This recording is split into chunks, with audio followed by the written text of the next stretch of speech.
கிறிஸ்தவர்களுக்கு பிரச்சனை உண்டானால் அதற்கு காரணம் யார்?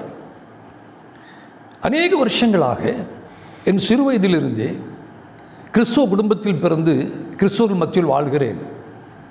கடந்த 30 வருஷங்களாக கிறிஸ்தவ ஊழியம் செய்கிறேன், சபை நடத்துகிறேன்.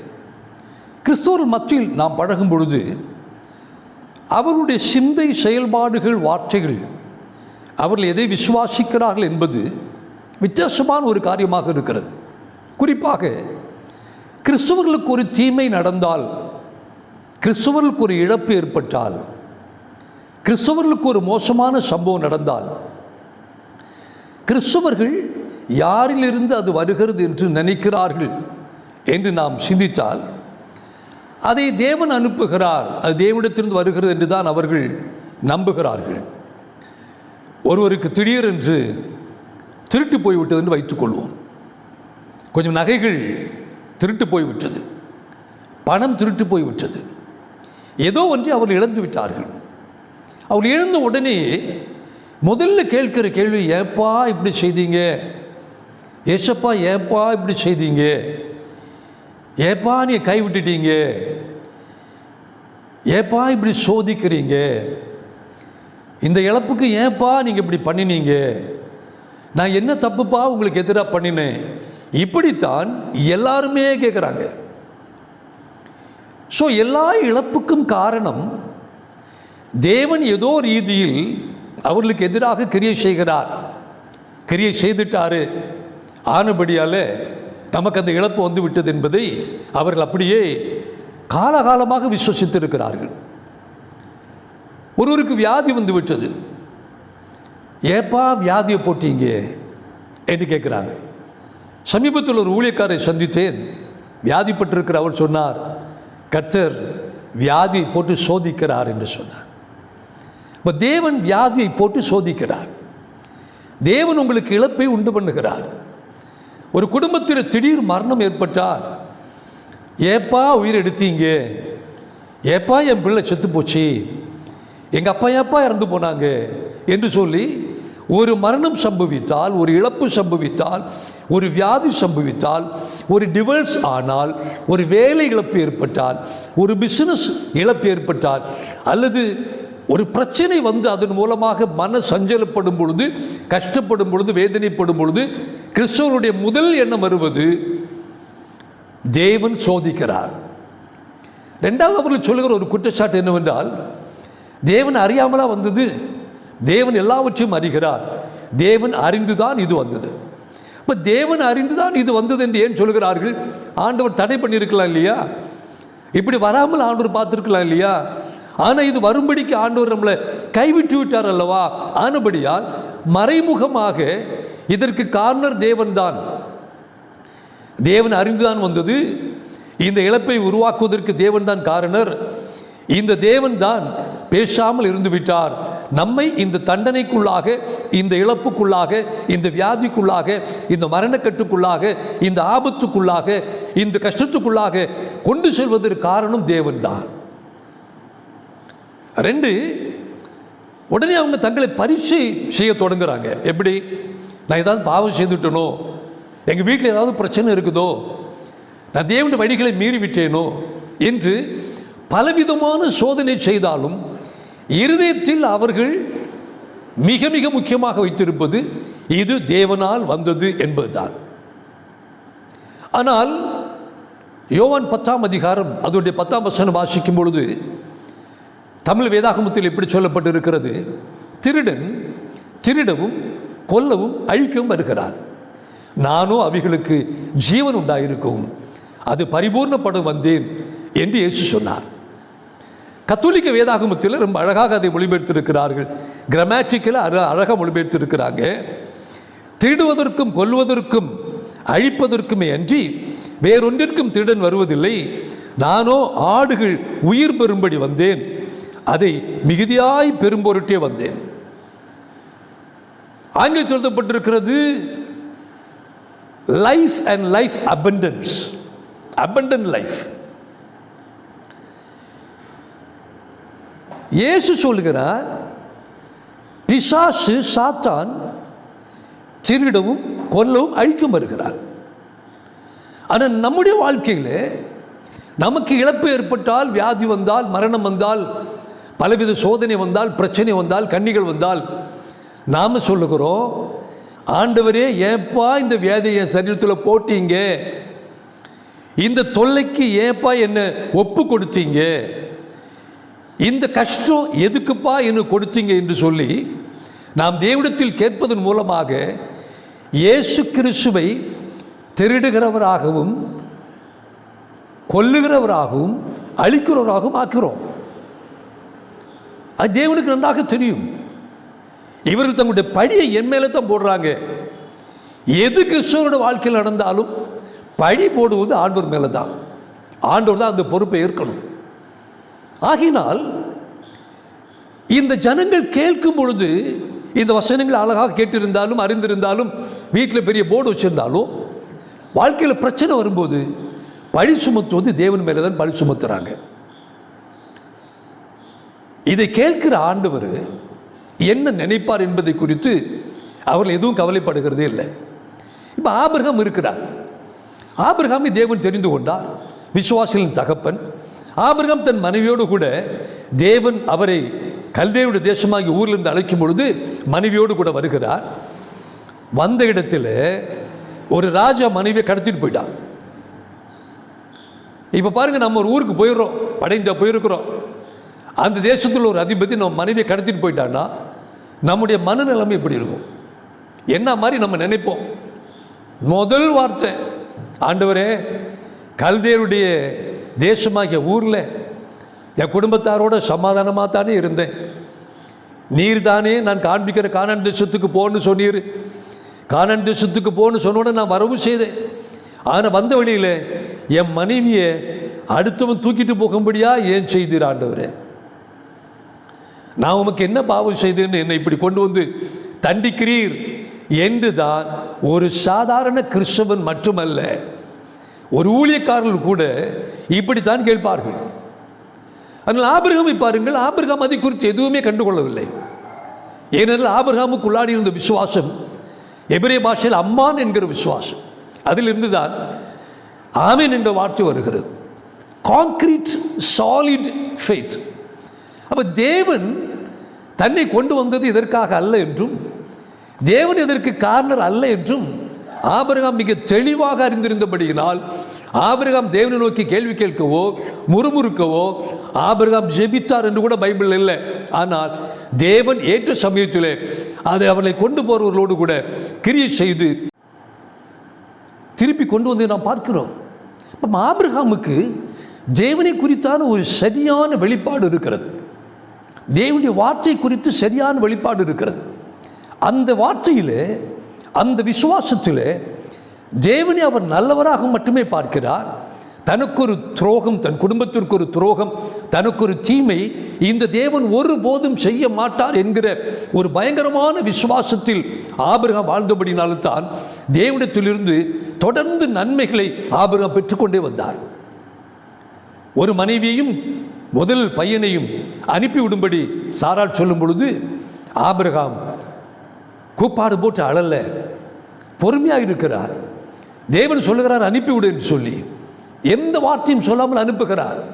அவருடைய ஒரே பேரான குமாரனாகிய ஈசாக்கை பலியிடும்படி சொல்லும் பொழுது அங்கேயும் அவர் தேவனோடு முறையிடவோ அவிசுவாசப்படவோ தேவன் மேல் குற்றம் சுமத்தவோ, எனக்கு ஒரே ஒரு பிள்ளையை தந்து ஆசை காட்டி மோசம் போக்குறீரா நீர், தராமலே இருந்திருக்கலாமே என்றெல்லாம் நம்ம சொல்லுவோம். அதெல்லாம் சொல்லாமல் கூலா அமைதியாக கொண்டு போய் அவரை பலி செலுத்துவதை பார்க்கிறோம். இப்போ இவர்களுக்கு தேவனை குறித்து ஒரு விசேஷமான வித்தியாசமான ஒரு எண்ணமும் கருத்தும் இருந்திருக்கிறது. தேவனுடைய வார்த்தை குறித்து வித்தியாசமான கருத்து இருக்கிறது. ஆனால் சாதாரண கிறிஸ்தவர்களை பார்க்கும் பொழுது பொதுவாகவே மெஜாரிட்டி கிறிஸ்தவர்களுக்குள்ள இந்த விதமான ஒரு நல்ல எண்ணங்கள் தேவனை குறித்து இருக்கிறது இல்லை. அடுத்து பாருங்க, இஸ்ரவேல் ஜனம் எகிப்து தேசத்தில் கஷ்டப்படுறாங்க 430 வருடங்கள். தேவன் தானாக வரல. இந்த ஜனங்கள் அழுது ஒப்பாரி வைத்தார்கள், தேவனை நோக்கி முறையிட்டார்கள், கதறினார்கள். இறுதியாக தேவன் இறங்கி வந்தார். இவர்களை எகிப்திலிருந்து விடுவிக்கும்படியாய் ஒரு நல்ல மேய்ப்பனான ஒரு தலைவனான மோசேயை தேவன் அனுப்பினார். அந்த மோசே மூலமாக 10 பயங்கரமான அற்புதங்களை செய்து இந்த ஜனத்தை விடுவித்தார். இந்த ஜனத்தை அவர் விடுவிப்பதற்கு முன்பாக இந்த ஜனத்தை பார்த்து அவர் சொன்னார், மோசே மூலமாய், உங்களை நான் இந்த எகிப்தினுடைய இரும்பு காலவாயிலிருந்து உங்களை நான் எடுத்து பாலும் தேனும் ஓடுகிற தேசத்திலே கொண்டு போய் அங்கே உங்களை குடியிருக்க பண்ணுவேன் என்று நிறைய வாக்கு தத்தங்களை சொல்லி அந்த ஜனத்தை அழைத்தார். இந்த ஜனங்கள் சந்தோஷமாக வந்தாங்க. இந்த பெரிய அற்புதங்கள் எல்லாம் செய்து ஆண்டவர் அவர்களை செங்கடல் வரை கொண்டு போகும் பொழுது, செங்கடல் கரையில் கடல் அந்த பக்கத்தில் இருக்கிறது, பார்வோனும் அவனுடைய சேனையும் இந்த பக்கத்தில் வந்து கொண்டு இருக்கிறார்கள். பயப்பட்ட ஜனங்கள் உடனடியாக தேவனுக்கு எதிராக பேசத் தொடங்கினது. எங்களை இந்த செங்கடல் கரையில் கொண்டு வந்து கொல்லவா கொண்டு வந்தீர் என்று சொல்லி மோசேக்கும் தேவனுக்கும் விரோதமாக அவர்கள் முறுமுறுக்கவும் பயங்கரமான கலவரம் பண்ணவும் செய்தார்கள். தேவன் அதை பாராமல் செங்கடலை பிளந்தார். செங்கடலை பிளந்து அவர்கள் அக்கறையில் வருகிறார்கள், வனாந்திரத்தில் வருகிறார்கள். வனாந்திரத்தில் வந்து போகும் பொழுது அங்கே ஒரு பெரிய நீர் தடாகம் இருக்கிறது. தாகத்தோடு போய் தண்ணீர் குடிக்கிறார்கள். அந்த தண்ணீர் கசப்பாக இருக்கிறது. உடனே அவர்கள் எங்களை இந்த வனாந்திரத்தில் கொண்டு வந்து இந்த கசப்பான தண்ணீரை குடிக்க வைத்து எங்களை கொல்லவா கொண்டு வந்தீர் என்று சொல்லி அங்கும் தேவனுக்கு எதிராக அவர் முறையிடுகிறார்கள், முறுமுறுக்கிறார்கள், மோசேக்கு எதிராக கலகம் பண்ணுகிறார்கள். தேவன் அங்கேயும் அற்புதம் செய்து அவர்களை அற்புதமாக நடத்துகிறார். போகிற வழியில் எங்களுக்கு இறைச்சி இல்லை, வெள்ளரிக்காய் இல்லை, வெங்காயம் இல்லை, கொமட்டிக்காய் இல்லை என்று சொல்லி அநேக காரியங்களை அவர்கள் அனுபவிக்க விரும்பும் பொழுது, அவர்கள் அனுபவிக்க முடியாத பொழுது அவர்கள் அந்த இடங்களில் எல்லாம் தேவனை நோக்கி அவர்கள் முறுமுறுத்தார்கள் என்று வேதம் சொல்லுகிறது. ஏனென்றால் இவர்கள் தேவனை குறித்தும் தேவனுடைய வார்த்தை குறித்தும் அவர்கள் அறிந்திருக்கிற எண்ணங்கள், உணர்வுகள் மிகவும் தவறானதாக இருந்தபடியால் அவர்கள் தேவனை நேசிக்கவில்லை, தேவனை அவர்கள் விசுவாசிக்கவில்லை. ஒரு தேவன், அதாவது இந்த புதிய ஏற்பாட்டிலே சொன்னது போல, நானோ அவைகளுக்கு ஜீவன் உண்டாயிருக்கும் பரிபூர்ணப்படும் வந்தேன் என்று சொன்னது போலத்தான் பாலும் தேனும் ஓடுகிற கானான் தேசத்தை தருவேன் என்று சொல்லி அவர் அழைத்தார். இப்போ தேவன் அவ்வளவு மோசமானவரா? திருடவும் கொல்லவும் அழிக்கும் வருகிறவரா?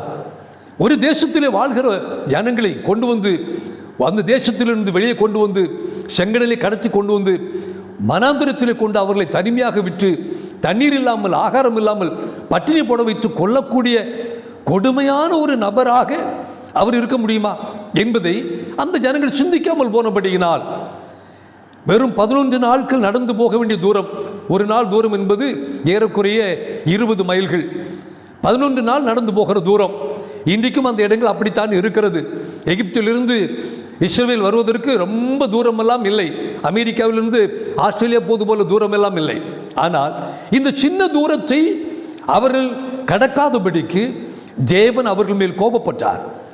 இந்த ஜனங்கள் தன்னையும் தன்னுடைய வழிகளையும் அறியாமல் தன்னை தவறாக நினைத்து தன்னை ஒரு திருடனாக, கொல்லுகிறவனாக, அழிக்கிறவனாக, துன்மார்க்கராக பார்க்கிறார்கள் என்பதை அவர் அறிந்த பொழுது அவர் மிகவும் கோபம் கொண்டு இந்த ஜனத்தை எந்த காரணத்தை கொண்டும் நான் வாக்கு பண்ணின கானான் தேசத்துக்குள் நுழைய விட மாட்டேன், இவர்களை இந்த வனாந்திரத்திலேயே அழிப்பேன் என்று சொல்லி தேவன் சபதமிட்டார், சத்தியம் பண்ணினார் என்று வேதம் சொல்லுகிறது. அதன் மூலமாய் 11 நாட்கள் போக வேண்டிய ஒரு தூரத்திற்கு 40 வருஷங்கள் இந்த ஜனத்தை தொடர்ந்து அவர் அலைக்கழித்து, அதாவது சென்னை பட்டணத்துக்குள்ள விருகம்பாக்கத்திலிருந்து கொம்மிடிப்பூண்டி, கொம்மிடிப்பூண்டியிலிருந்து அண்ணா நகர், அண்ணா நகரிலிருந்து சோழிங்கநல்லூர், சோழிங்கநல்லூரிலிருந்து விருகம்பாக்கம், இப்படி ஒரு பட்டணத்துக்குள்ளேயே ஒரு கூட்டம் ஜனத்தை பல வருடங்களாக அழிப்பது போல தேவன் இந்த ஜனங்களை அங்கேயே நடக்க வைத்து நடக்க வைத்து நடக்க வைத்து கடைசி நபர் அழிக்கப்படும் வரையிலும் தேவன் கிரியை செய்தார். இதற்கு காரணம் இந்த ஜனங்கள் தேவனையும் தேவனுடைய வார்த்தைகளையும் தவறாக புரிந்து கொண்டபடியால். அநேக முறை ஆண்டவர் இடத்தில் சொன்னார், தேவனை குறித்தாகிலும் தேவனுடைய வார்த்தைகளை குறித்தாகிலும் ஒருவருக்கு தவறான அபிப்பிராயங்கள் இருந்தால் அல்லது உண்மைக்கு புறம்பான அபிப்பிராயங்கள் இருந்தால் அவர்கள் வாழ்க்கையில் அனைத்தும் தவறாகவே நடக்கும். ஏனென்றால் நீங்கள் தேவனை குறித்தோ தேவனுடைய வார்த்தை குறித்தோ தவறான அபிப்பிராயம் வைத்திருந்தால் உங்களுக்கு விசுவாசம் வராது. the right kind of faith வராது, சரியான விசுவாசம் வராது. அந்த விசுவாசம் வராதபடியினால் தேவனிடத்திலிருந்து மகிமையான காரியங்கள்லாம் பெற முடியாது. குறிப்பாக பாருங்கள், வியாதி குறித்து பொதுவாகவே வியாதி வந்தால் தேவனுடைய ஊழியர்கள் எல்லாரும் சொல்லுகிறது ஆண்டவர் சோதிக்கிறார், ஆண்டவர் வியாதியை போட்டு சோதிக்கிறார், நிசாரமாக சொல்கிறாங்க. ஆனால் வேதம் சொல்லுகிறது அவர் தாமே நம்முடைய பாடுகளை ஏற்றுக்கொண்டு நம்முடைய துக்கங்களை சுமந்தார், அவர் நம்முடைய வியாதிகளை சுமந்தார் என்று திரும்ப திரும்ப வேதம் சொல்லுகிறது. ஆனால் வேத வசனம் மத்தேயு 8ஆம் அதிகாரம் 17 இப்படி சொல்லுகிறது, அவர் தாமே நம்முடைய பலகீனங்களை ஏற்றுக்கொண்டு நோய்களை சுமந்தார் என்று எழுதப்பட்டிருக்கிறது. இங்கே கிரேக்க பாஷையில் சுமந்தார் என்பதற்கு பேஸ்டஸோ என்கிற வார்த்தை பயன்படுத்தப்பட்டிருக்கிறது. அப்படியானால் lift up, removed, carried away என்கிற வார்த்தை இங்கே பயன்படுத்தப்பட்டிருக்கிறது. இப்போ தேவன் கர்த்தராகிய இயேசு கிறிஸ்து மூலமாக நம்முடைய வியாதிகளை தம்முடைய சரீரத்தில் சுமந்து அவர் தீர்த்தார். திரும்ப இதே வியாதியை ஆண்டவர் மறுபடியும் நம்முடைய சரீரத்தில் தருவாரே ஆனால் அது வேத சத்தியத்துக்கு விரோதமானதாக இருக்கிறது. எந்த நிலையிலும் தேவன் மறுபடியும் அந்த வியாதியை நமக்கு தருவதில்லை, பிசாசு வியாதியை கொண்டு போடலாம். அதான் இயேசு சொன்னார், திருடன் திருடவும் கொல்லவும் அழிக்கவும் வருகிறார். அப்போ இந்த கொல்லுகிற வேலை, திருடுகிற வேலை, அழிக்கிற வேலையெல்லாம் பிசாசானவன் செய்யும் பொழுது, தேவன் செய்யாதது தேவன் மேலே நம்ம சுமத்தும் பொழுது தேவன் அதனால் கோபம் அடைந்து அநேக குடும்பங்கள் தலைமுறை தலைமுறையாய் தங்களுடைய வாழ்க்கையில் நடக்கிற அத்தனை பிரச்சனைகளையும், அத்தனை பாடுகள், உபத்திரவங்கள், வியாதிகள், மரணக்கண்ணிகள், இழப்புகள் எல்லாவற்றிற்கும் தேவனை குற்றம் சொல்லியே வருகிற அநேக குடும்பங்களை எனக்கு தெரியும். அந்த குடும்பங்கள் ஆஸ்வதிக்கப்படாமல் இருக்கிறது. ஏனென்றால் அவர்கள் தேவனை நேசிக்க முடியாது. நமக்கு தீமை செய்கிற ஒருவரை எப்படி நேசிக்க முடியும்? நம்முடைய நல்ல வாழ்க்கை கெடுக்கிற ஒருவரை எப்படி நேசிக்க முடியும்? நம்மிடத்தில் இருக்கிற நன்மையான ஒன்றை திருடுகிற ஒருவரை எப்படி நாம் நேசிக்க முடியும்? நம்மை அழிக்கிற ஒருவரை எப்படி நேசிக்க முடியும்? ஆனபடியால் அவர்கள் தேவன் மேல் தவறான கருத்தை, தேவனுடைய வார்த்தையை தவறாக புரிந்து கொள்கிறார்கள். இதில் அங்கிருந்தும் இங்கிருந்துமாக சில வசனங்களையும் எடுத்து கோட் பண்ணுகிறார்கள். குறிப்பாக யோபின் புஸ்தகத்திலிருந்து ஏதாவது நடந்துவிட்டால் கர்த்தர் தந்தார், கர்த்தர் எடுத்தார், ஆனால் கர்த்தருடைய நாமத்துக்கு ஸ்தோத்திரம் என்று யோபு சொன்னது போல சொல்லுகிறதில்லை.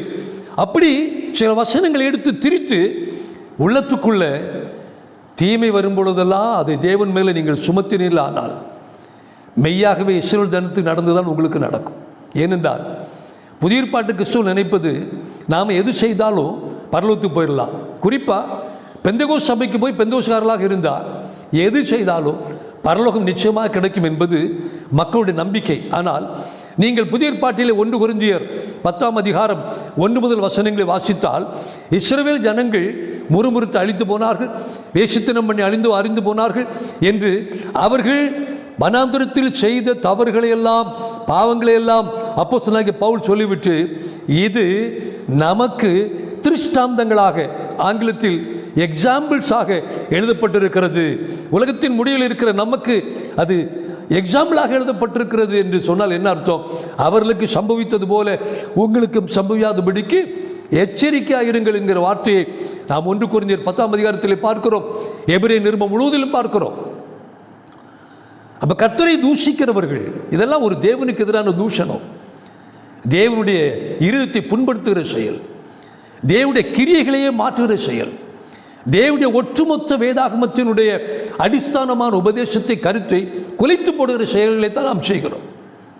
ஆகையால் கிறிஸ்தவர்கள் இப்படிப்பட்ட கூற்றுகளிலிருந்து, எண்ணங்களிலிருந்து மனம் திரும்பி உங்களுடைய வாழ்க்கையில் எந்த இழப்பு ஏற்பட்டாலும், திருட்டு போனாலும், வியாதி வந்தாலும், மரணக்கண்ணிகள் வந்தாலும், ஆக்சிடென்ட் வந்தாலும், எவைகள் நடந்தாலும், இதை என் தேவன் செய்யவில்லை, இயேசு இதை செய்யவில்லை, இதை திருடவும் கொல்லவும் அழிக்கும் வருகிறவனான பிசாசு தான் இதை செய்தான் என்று சொல்லி நீங்கள் என்றைக்கு பிசாசுக்கு நேராக அவன் செய்த கிரியையை அவன் மேல் சுமத்துகிறீர்களோ அப்பொழுது ஆண்டவர் சந்தோஷப்படுவார். ஏனென்றால் அவர் ஒருவரையும் தீமையினால் சோதிக்கிற தேவனே அல்ல. ஒரு மனுஷனையும் தேவன் தீமையை போட்டு சோதிக்க மாட்டேன் என்று யாக்கோபு நிருபத்தில் மிக தெளிவாக சொல்லியிருக்கிறார். ஆகையால் கிறிஸ்தவர்களே, இது உங்கள் வாழ்க்கையுடைய ஆசீர்வாதத்தை அல்லது சாபத்தை கொண்டு வருகிற, தேவனுடைய அன்பை அல்லது கோபத்தை கொண்டு வருகிற மிக முக்கியமான காரியமாக இருக்கிறது. எத்தனையோ குடும்பங்களில் தேவனுடைய வார்த்தை குறித்து தவறாக புரிந்து கொண்டு இருக்கிறார்கள்.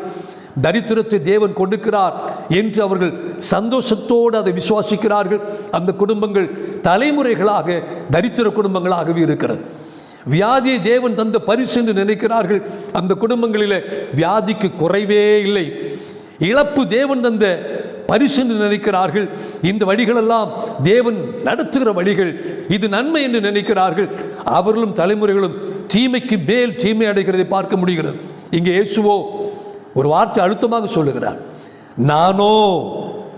அந்த நானோ என்கிற வார்த்தை ஒரு ப்ரோனவுன், அதாவது பிரதி பெயர் சொல். அப்படின்னு என்ன அர்த்தம்? நான் வந்தேன்னா ஜீவன் உண்டாகும், பரிபூர்ணப்படம் தான் வந்தேன். அவன் வந்தது அதுக்கு வந்தான். நான் வந்தது உனக்கு ஜீவன் உண்டாகும், அது பரிபூர்ணப்படும் மட்டுமே வந்தேன் என்பது அதனுடைய அர்த்தம். இப்போ இயேசு கிறிஸ்து ரெண்டையும் கொடுக்கிறவர் அல்ல. இயேசு கிறிஸ்து தன்னை விசுவாசிக்கிறவர்களுக்கு பைபிள் முழுசும், புதிய ஏற்பாடு முழுசும் படித்து பாருங்க, தேவனுடைய அன்பை வெளிப்படுத்துகிறார், கருணையை, கிருபை வெளிப்படுத்துகிறார். வியாதியிலிருந்து, பிரச்சனைகளிலிருந்து, இழப்புகளிலிருந்து, மரண கண்ணிகளிலிருந்து விடுவிக்கிறவராகத்தான் இயேசு வந்திருக்கிறாரே ஒழிய இவைகளை மறுபடியும் திரும்ப கொடுத்து தன்னை விசுவாசிக்கிற பிள்ளைகளை உபத்திரவப்படுத்தி, கஷ்டப்படுத்தி, கண்ணீர் சிந்து வைத்து அவர்களை திகிலடை பண்ணுகிற ஒருவராக இயேசு கிறிஸ்து இந்த உலகத்தில் வரவில்லை. ஆகையினால் இன்னும் உங்கள் வாழ்க்கையில் நடக்கிற தீமைகளுக்கு தேவன் மேல் பழி போட்டீர்களானால் நீங்கள் இயேசுவை திருடனாகவும் கொலை செய்கிறவராகவும் அழிக்கிறவராகவும் ஆக்குறீர்கள்.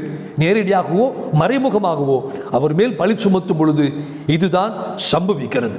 ஆனபடியால் மனம் திரும்பி உங்களுடைய சிந்தைகளை தேவனுக்கு நேராக மாற்றி, தேவன் நல்லவராகவே இருக்கிறார், அன்புள்ளவராகவே இருக்கிறார், அவர் தம்மை நேசிக்கிற யாவருக்கும் நன்மை செய்கிறவராக இருக்கிறார் என்கிற அந்த உபதேசத்தை, உணர்வை உங்கள் உள்ளத்தில் நீங்கள் வைத்திருப்பீர்களானால் உங்கள் கஷ்டங்கள் வரும்பொழுது ஆண்டவருக்கு நேராக முறுமுறுக்காமல் பிசாசுக்கு நேராக முறுமுறுத்து அவனுக்கு எதிர்த்து நில்லுங்கள். அப்பொழுது தேவன் உங்களிடத்தில் மனமகிழ்ந்து உங்களுக்கு மகிமையான காரியங்களை செய்வார்.